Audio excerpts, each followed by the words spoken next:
From DPAC Northern Ireland, we have Michael Lorimer, who is delivering a speech from Ellen Clifford from the DPAC UK Coalition.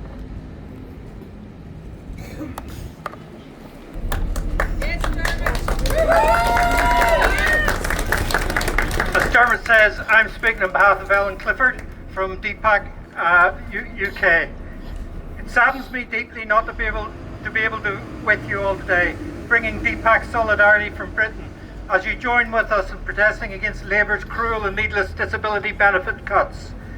I'm even sadder I won't get to make an in-person tribute to a DPAC ally, a socialist and formidable fighter against oppression and injustice, my friend Colin Bryce, who some of you may remember, who we lost last week following a long battle with cancer. My last conversation with him was about how happy I was to see fantastic activists coming together to set up DPAC NI. He would have been 100% behind you all today in taking a determined stand against the cuts that will have a profound adverse impact on deaf and disabled people across all our 4 nations on a mass scale. Labour is concealing the true extent of the cuts, using deliberate misinformation to evade proper scrutiny, while forcing MPs to vote on cuts without the full picture. Some cuts, such as those to PIP, may go through without a vote at all. If they are allowed to go ahead,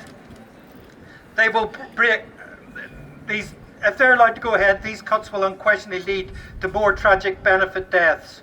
They will break our public services with the weight of additional pressures that will be thrust on them in the wake of the removal of essential support that these cuts represent, and with the increased mental distress and poverty they will cause.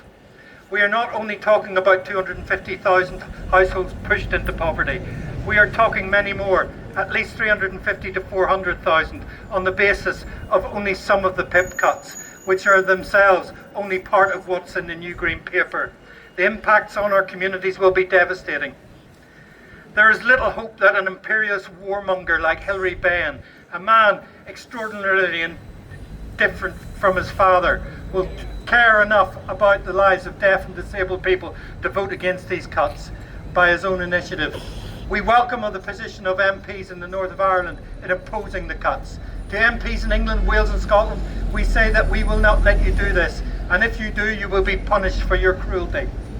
There is no economic need to do this. In fact, the opposite. Poverty pushes people further from employment and costs money. The Joseph Rowntree Foundation calculated back in 2016 that poverty cost the UK government 78 billion per year. Cuts in this scale, increasing child poverty, will entrench disadvantage and inequality for generations to come. Labour's plans are purely performative and ill-judged. They are throwing votes at the racist, bigoted Reform Party, who are no friends of deaf and disabled people, but sadly many are duped as their full agenda distracted by their hateful messages of division. This makes it even more urgent that we build a movement loudly promoting a message of solidarity and unity. No the scapegoating and oppression of any form, no to benefit cuts, and no more money for wars. We demand social security, homes, education and public services for all. These cuts are not popular. The majority of people do not support them, even on the basis of partial information. We must not despair, because there is hope, and we must be coordinated and bold. We must fight this and win this, and we can. Solidarity.